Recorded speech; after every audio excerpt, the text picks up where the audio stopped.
today your title for your notes is solving equations with variables on both sides. So this is the last type of multi-step equations we'll solve. So you've done one step, two-step, multi-step, and now we'll have variables on both sides of the equation. So go ahead and pause and write down these 3 steps. The first one is to combine like terms. We talked about that last week. You combine variables with variables and constants with constants. Step 2 is to then isolate your variable either using addition or subtraction, and then lastly isolate using multiplication or division. Remember our goal is to move things farther away from our variable first and the closest things last. Okay, and we are going to have a total of 5 examples today if that helps you plan your paper. The first one is 15 minus 2x equals negative 7x.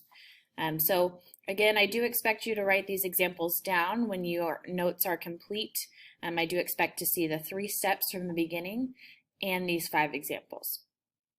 So this first one, I'm always going to start by drawing my line down the middle.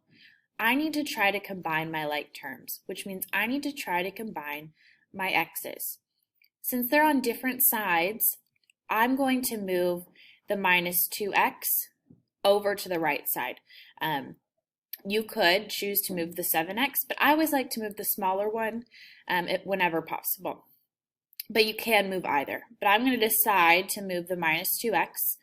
To move it to the other side, I have to do the opposite. So the opposite of negative 2x is positive 2x, so therefore we are adding 2x. So this one cancels, and we'll just have 15. Negative 7x plus 2x is negative 5x. And now we just have to isolate our x. So to get rid of this negative 5, I have to divide by negative 5 on both sides. So our final answer is negative 3 equals x. Next example, we have negative 3x equals 2x plus 20. Again, I'm going to draw my line down. And I can choose to move either one of my x's, but I need to combine them so that I only have one set. So I'm going to choose to move my 2x. Again, I like to move the smaller one, but you can move either. Since it is a positive 2x, I'm going to do the opposite and subtract 2x to move it to the other side. Negative 3x minus 2x is negative 5x. And then we still have 20 from over here. And then to get rid of our negative 5, we have to divide by negative 5 on both sides. And you get x equals negative 4 for your final answer. And this is a problem that you can pause and try on your own, or if you feel like you still need some more help, I'm going to go ahead and do it with you. I'm going to start by drawing my line down, and I need to get my y's on the same side. So again, I like to move the smaller one, but you can choose either. I'm going to take this 2y. To move it to the other side, I have to do the opposite. So I'm going to subtract 2y from both sides.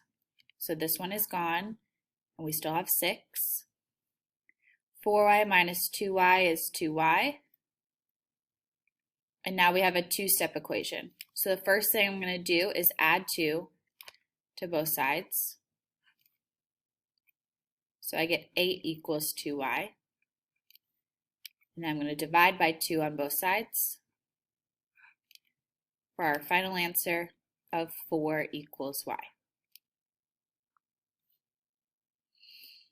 All right, next example that we're going to do together has distribution on both sides, so we'll need to distribute before we do anything else. So I'm going to distribute my negative 2. Remember, that means multiplication. So negative 2 times x is negative 2x. Negative 2 times negative 5 is positive 10. On the right side here, 3 times 4 is 12. 3 times negative x is negative 3x. Next, I want to try to get my x's on the same side. You can choose either one to move. I'm going to choose to move the negative 2x. So the opposite of that is adding 2x. So this one is gone. And you have 10 equals 12. negative 3x plus 2x is negative 1x. You can put the 1, you don't have to, you are welcome to. At this point, we have a two-step. So this 12 is positive. To move it to the other side, I have to subtract it. So this is negative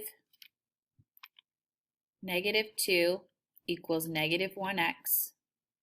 And then to get rid of the negative 1, we have to divide by negative 1 on both sides. And we get positive 2 equals x. Here's your last example for today. Again, you are welcome to try it on your own and pause. Otherwise, I will do it with you if you feel like you need more support. But since we have parentheses, the first thing we have to do is distribute our 6. So you have 6 times 4 is 24. 6 times negative z is negative 6z is equal to 2z. Now again, I have to get my z's together. I'm going to go ahead and choose to move my minus 6z, but you can choose to move either.